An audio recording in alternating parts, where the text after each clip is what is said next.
Hello student, हमने पिछली class के अंदर चर्चा कर ली थी कि जो संचार के माध्यम होते हैं वो क्या होते हैं, इनका हमारे जीवन के अंदर क्या योगदान होता है। और उसके अंदर हमने काफ़ी चर्चाएं कर ली थी कि संचार के माध्यम के तकनीकी का क्या इसके अंदर योगदान हो गया और संचार के माध्यम से धन की लोगों पर क्या फर्क पड़ रहा है, तो इसके बारे में हमने चर्चा कर ली थी। अब इसी अध्याय के अंदर आगे हमारा टॉपिक रहेगा संचार माध्यम और लोकतंत्र। बच्चों, जैसे हमारा भारत देश के अंदर लोकतंत्र की स्थापना है, तो लोकतंत्र के अंदर संचार माध्यमों की क्या आवश्यकता पड़ती है। लोगों को सूचनाओं का आदान प्रदान करने के लिए संचार माध्यमों का विशेष योगदान रहता है। जैसे कोई देश विदेश की घटनाएं हो गई या देश की घटनाएं हो गई, उनको सरकार तक पहुंचाने के लिए, या फिर सरकार की कोई ऐसी योजनाएं, कार्यक्रम या जो भी कोई आदेश हो उसको जनता तक पहुंचाने के लिए संचार माध्यमों का महत्वपूर्ण योगदान होता है। और लोकतंत्र के अंदर होता क्या है कि जैसे कोई घटना हो गई पश्चिम बंगाल के अंदर, तो हमने तो उसको आंखों से देखा नहीं कि पश्चिम बंगाल के अंदर क्या हो गया, लेकिन जो पत्रिका के अंदर जो खबर छपती है पश्चिम बंगाल की, उसी खबर को आधार बनाकर लोग उस घटना के प्रति अपना विरोध जताते हैं, सड़कों पर विरोध प्रदर्शन करते हैं, रैली निकालते हैं, जुलूस निकालते हैं। तो ये क्या हो गया, पत्रिका के माध्यम से लोगों को इसको घटना का पता चल गया। और जैसे सरकार के जो कोई योजनाएं होती है, तो सरकारी विज्ञापन आपने पत्रिकाओं के अंदर देखा होगा।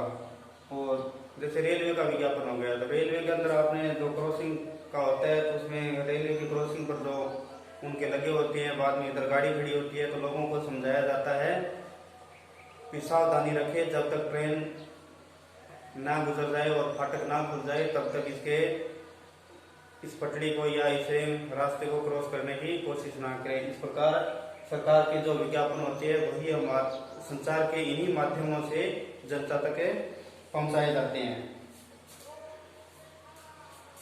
अब आगे इसी लोकतंत्र के अंदर हम चर्चा करते हैं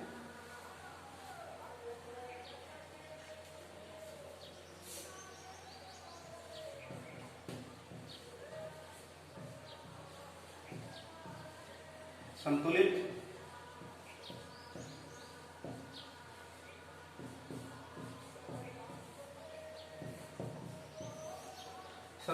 पत्रकारिता। बच्चों, ये संतुलित पत्रकारिता क्या होती है? और संतुलित ये होता है कि जो सभी प्रिंट मीडिया है या जो भी इलेक्ट्रॉनिक्स मीडिया है वो खबरों का संतुलन बनाए रखें। लेकिन हमारे देश के अंदर ये दुर्भाग्य ही है कि यहाँ पर खबरों का संतुलन नहीं होता है। संतुलन ये नहीं होता कि कोई न्यूज चैनल वाला कुछ भी बोलेगा, कोई सरकार के पक्ष में बोलेगा, कोई विपक्ष में बोलेगा। जैसे आपको उदाहरण के रूप में समझा देते हैं, जैसे इधर हो गया जी न्यूज और इधर हो गया एनडीटीवी।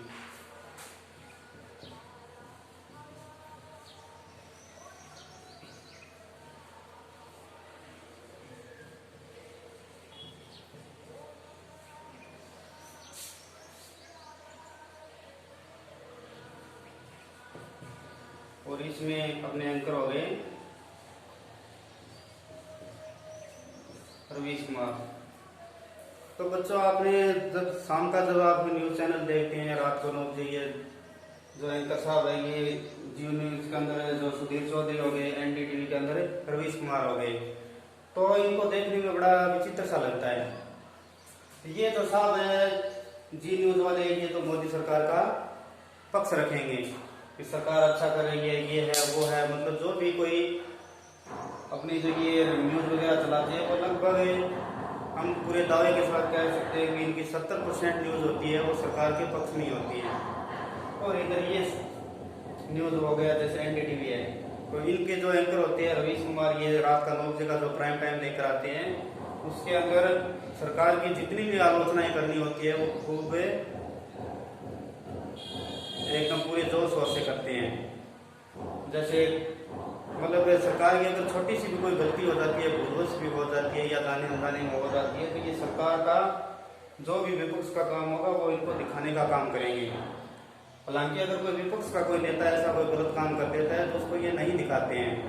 तो ये मतलब हमारे देश के अंदर संतुलित पत्रकारिता नहीं होती है।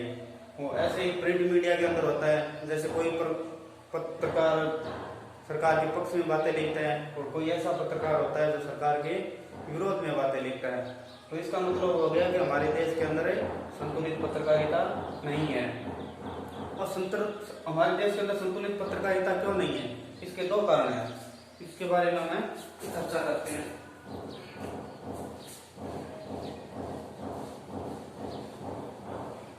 किसी देश के अंदर संतुलित पत्रकारिता का होना बहुत ही अहम माना जाता है, लेकिन हमारे देश का दुर्भाग्य है कि हमारे देश के अंदर संतुलित पत्रकारिता नहीं की जाती है। जैसे एक प्रिंट मीडिया का उदाहरण आपको समझा देता हूँ। जैसे अखबार देख लीजिए,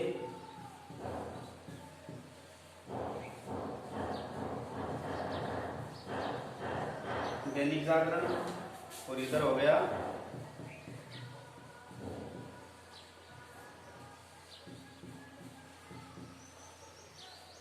दैनिक भास्कर। बच्चों ये मान लीजिए आप दो समाचार पत्र है, मतलब ये दो अखबार है, ये दैनिक जागरण हो गया, ये दैनिक भास्कर हो गया।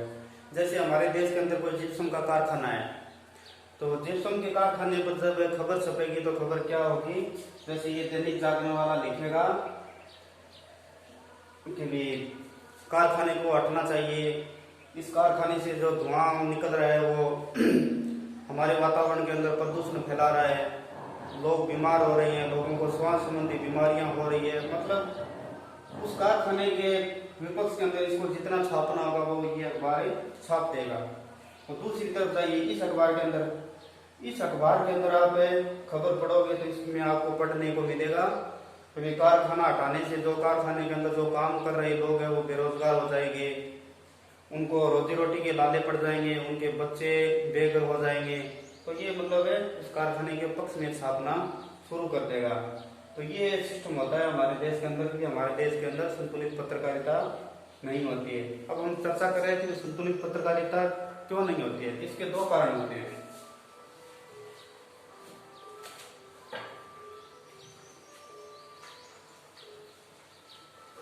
बच्चों जो संतुलित जो खबर होती है वो मीडिया की स्वतंत्रता पर ही निर्भर करती है।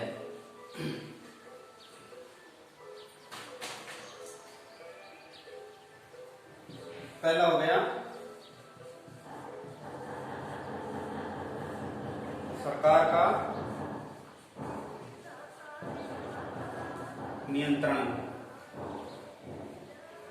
बच्चों ये जो प्रिंट मीडिया है या जो इलेक्ट्रॉनिक मीडिया है या जो भी सोशल मीडिया वगैरह का जो भी सिस्टम होता है, इन पर सरकार का अपना नियंत्रण होता है। और नियंत्रण किस प्रकार से होता है, इसके लिए एक सिस्टम बना होता है, उसे बोलते हैं सेंसरशिप।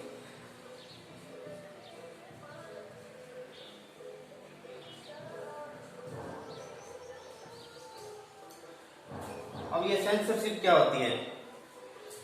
सेंसरशिप वो होती है कि आप ऐसी कोई खबर नहीं दिखा सकते जिसके अंदर लोगों की धार्मिक भावनाओं को ठेस पहुंचे या उनको कोई आतंक मिलानी हो, या कोई ऐसी कोई खबर जिसके माध्यम से देश के अंदर दंगे भड़कने की आशंका हो, या ऐसी कोई खबर जो देश की आंतरिक सुरक्षा के लिए खतरा हो। तो ऐसी कोई खबरें होती है उनको आप ना तो न्यूज चैनल के अंदर दिखा सकते, ना ही ऐसी कोई खबर को प्रिंट मीडिया के अंदर छाप सकते। तो ये होगा सरकार का नियंत्रण हो गया। और ऐसी कोई खबर अगर होती है तो उसको प्रकाशित करने से सरकार रोक लगा सकती है। कहने का मतलब कि सरकार का अपना इस पर नियंत्रण होता है। उदाहरण के रूप में आपको बता देते हैं,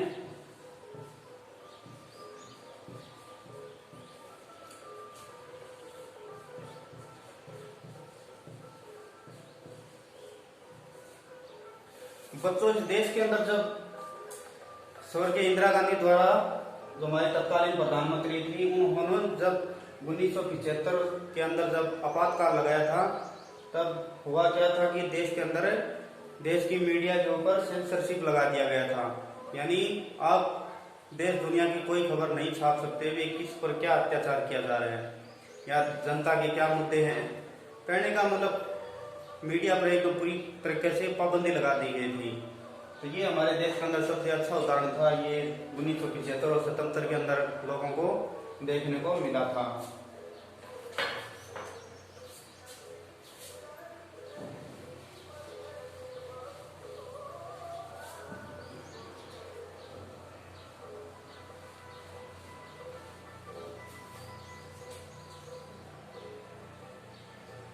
और बच्चों दूसरा हो गया अपना कोई भी मसौदा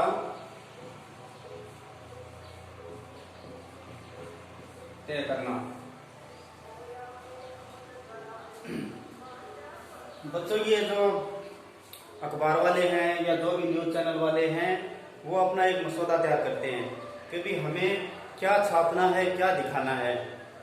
अब वो ये मसौदा किस तरीके से तैयार करते हैं, मसौदा तैयार करते हैं अपने भविष्य को देखते हुए, अपने बिजनेस को देखते हुए। मान लो कैसे अगर इनको मतलब कोका कोला कंपनी का कोई विज्ञापन मिल रहा है, कोका कोला कंपनी से कोई चैनल करोड़ों रुपए कमा रहा है, तो कोका कोला कंपनी से जो लोगों को स्वास्थ्य के प्रति जो खिलवाड़ किया जा रहा है उसकी खबर ये लोग आपको कभी नहीं दिखाएंगे। ये होता है मसौदा तैयार करना। जैसे और एक मसौदा ये तैयार होता है कि ऐसी क्या खबर दिखाएं जो जिसको लोग सबसे ज्यादा देखें। तो जितना ज्यादा लोग देखेंगे इनकी कमाई तो उसी से होती है। अब ऐसी कोई खबर चलाने से क्या फायदा जिसका मतलब कुछ लोग देखें ही ना उसको। तो ये इनका एक ये न्यूज वाले मसौदा तैयार करते हैं कि क्या खबर दिखाई जाए जिसके अंदर चैनल की कमाई करोड़ों में पहुंच जाए, तो जनता का तो नुकसान हो, फला फायदा हो, इनको कुछ लेना देना नहीं है। ये सिर्फ अपना फायदा देखने के लिए अपना मसौदा तैयार करते हैं। जैसे अभी वर्तमान के अंदर क्या चल रहा है,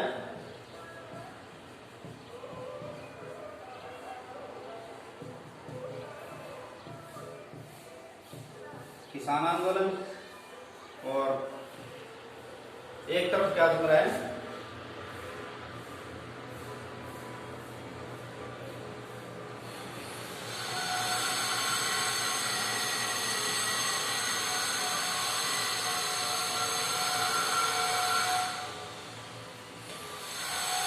बच्चों हमारे देश के अंदर किसान आंदोलन भी चल रहा है, वो इधर राजकुंद्रा और शिल्पा शेट्टी वाला केस भी चल रहा है। तो कैसे मुंबई पुलिस ने राजकुंद्रा को गिरफ्तार कर लिया है। अब न्यूज चैनल वाले इस किसान आंदोलन को नहीं दिखा रहे हैं। न्यूज चैनल वाले किसको दिखा रहे हैं, राजकुंद्रा को, क्योंकि राजकुंद्रा को लोग ज्यादा देख रहे हैं। तो इन्हें अपनी टीआरपी बढ़ाने के लिए क्या करना होता है, इनको मसौदा तैयार करना पड़ता है अपने बिजनेस को बढ़ाने के लिए। तो ये किसान आंदोलन को कभी नहीं दिखाएंगे, ये सिर्फ और सिर्फ दिखाएंगे राजकुंद्रा और शिल्पा शेट्टी को, क्योंकि ये हमारे देश का दुर्भाग्य है कि हम शिल्पा शेट्टी को देखना पसंद करते हैं, ना कि किसान आंदोलन को। ये हमारे देश का दुर्भाग्य है, और इसी दुर्भाग्य का ये न्यूज चैनल वाले फायदा उठाते हैं और ये अपना मसौदा तैयार करते हैं। जैसे आपको एक एग्जाम्पल और दिखा देते हैं।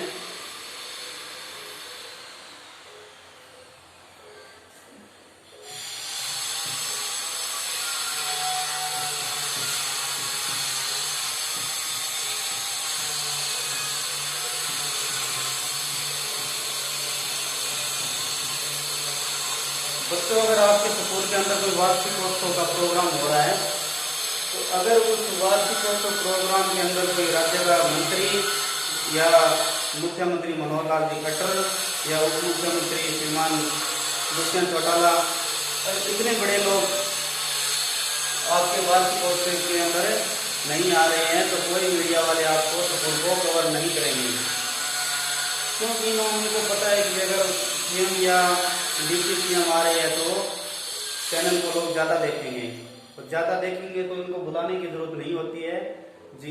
इनको अपना फायदा जहाँ नजर आते हैं वहाँ ये अपने आप ही आ जाते हैं। ये होता है इनका मसौदा तय करना। और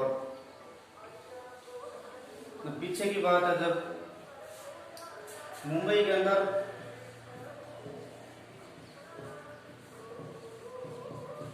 एक तरफ फैशन शो चल रहा था और दूसरी ओर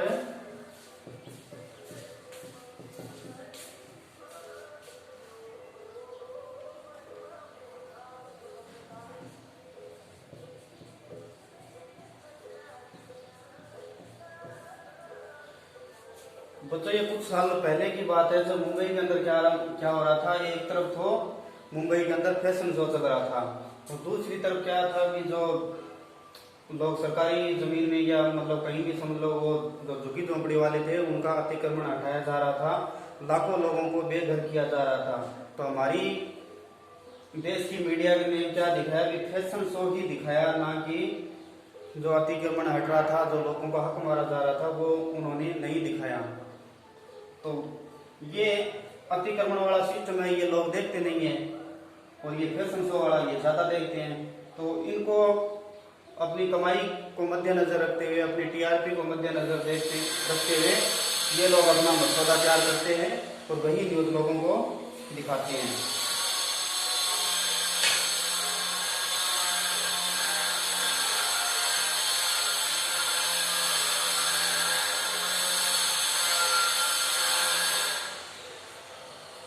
अब बच्चों, प्रजातंत्र के अंदर क्या होता है कि प्रजातंत्र के अंदर सरकार अपनी जो भी सूचनाएं, योजनाएं या जो भी कार्यक्रम होते हैं उनको जनता तक पहुंचाने के लिए इन्हीं समाचार माध्यमों का प्रयोग करती है, जैसे प्रिंट मीडिया हो गया या अखबार हो गई या न्यूज चैनल हो गया, जो भी हो गया। इसके लिए इनका एक पूरा विभाग काम करता है।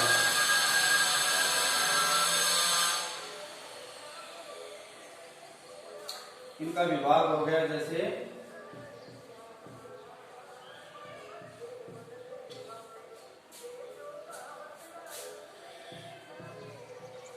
हरियाणा सूचना एवं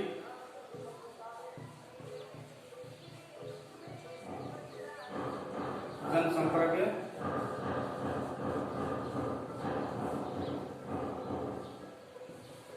बच्चों, ये सरकार का एक अपना डिपार्टमेंट होता है, ये पूरा विभाग बना होता है, हरियाणा सूचना एवं जनसंपर्क विभाग। इन विभाग का कार्यक्रम क्या होता है कि जो सरकार का जो भी, जैसे सीएम हो गया या डिप्टी सीएम हो गया या कोई भी मंत्री हो गया, उनका जहाँ भी कुछ दौरा होगा या मतलब जहाँ भी कोई उद्घाटन वगैरह होगा, तो उसका जो विज्ञापन आएगा वो हरियाणा सूचना एवं जनसंपर्क विभाग द्वारा प्रकाशित किया जाएगा। मतलब इनका काम ये होता है कि सरकार की योजनाएं ज्यादा से ज्यादा लोगों तक कैसे पहुंचाई जाए, इसके लिए ये लोग काम करते हैं।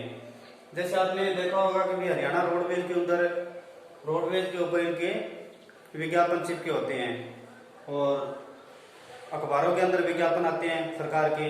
जैसे कोरोना काल के अंदर जो मोदी जी को इंजेक्शन लगाया जा रहा है, तो वो विज्ञापन आपने हरियाणा रोडवेज की जितनी भी बसें हैं उन पर देखा होगा। एक तरफ मोदी जी की फोटो है, तो दूसरी तरफ है मनोहर लाल खट्टर की फोटो है, हमारे जो मुख्यमंत्री है।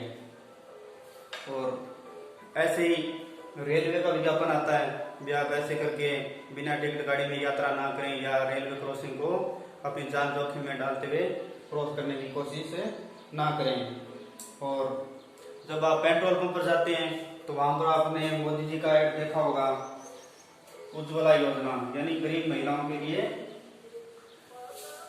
गैस कनेक्शन की सुविधा। और भी आपने विज्ञापन देखा होगा, जैसे सरकार का विज्ञापन आता है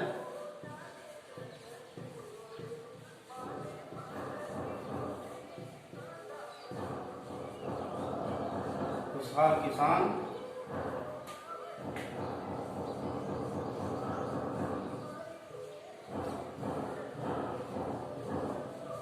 समृद्ध राष्ट्र,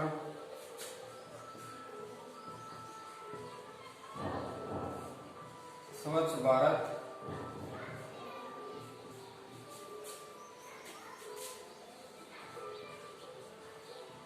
21 जून,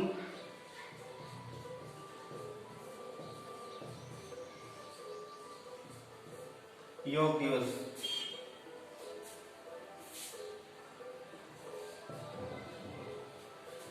बच्चों, ये जो सरकार द्वारा विज्ञापन होते हैं वो प्रिंट मीडिया के अंदर और जो अखबारों के अंदर सरकार द्वारा प्रसारित किए जाते हैं।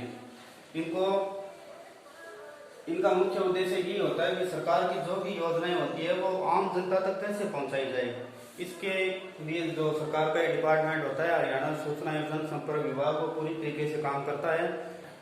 अब किसको कहाँ विज्ञापन देना है, कौन सा विज्ञापन कहाँ देना है, कौन सी होर्डिंग किस शहर के अंदर लगानी है, किस चौक पर लगानी है, या रेडियो के माध्यम से, टीवी के माध्यम से, अखबारों के माध्यम से, तो इनके लिए पूरा जनसंचार जो डिपार्टमेंट होता है वो काम करता है। तो बच्चों, आपने जितने भी जनसंचार के माध्यम है उनके बारे में आपने पढ़ लिया, ये किस तकनीक के माध्यम से ये काम करते हैं, कहाँ से इनकी आमदनी होती है और सरकार इस पर कितना खर्च करती है, कैसे लोगों तक सूचनाएं पहुंचाई जाती है, कैसे लोग अपने विचारों का आदान प्रदान करते हैं और लोकतंत्र के अंदर जो संचार के माध्यम होते हैं उनका क्या बड़ा योगदान होता है, कैसे सरकार अपनी योजनाएं जन संचार माध्यमों से आम जनता तक पहुंचाती है। ये आपने जन संचार माध्यम से संबंधित जो भी जानकारी है आपने इस अध्याय के अंदर पढ़ी है। तो आगे किसी और अध्याय के बारे में चर्चा करते हैं, तब तक के लिए जय हिंद।